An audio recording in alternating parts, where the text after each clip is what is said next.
Hi guys, good evening. At first po, kinakat ko po siya. Tapos, after ko kinakat, inihila ko po yung yung hilo niya. Unti-unti hanggang sa matapos. Ganyan.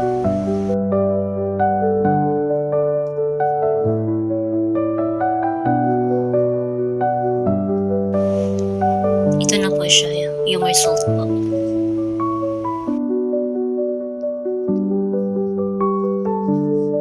Patient lang po sa pagkuha ng nasa ibabaw na na cotton po o tela.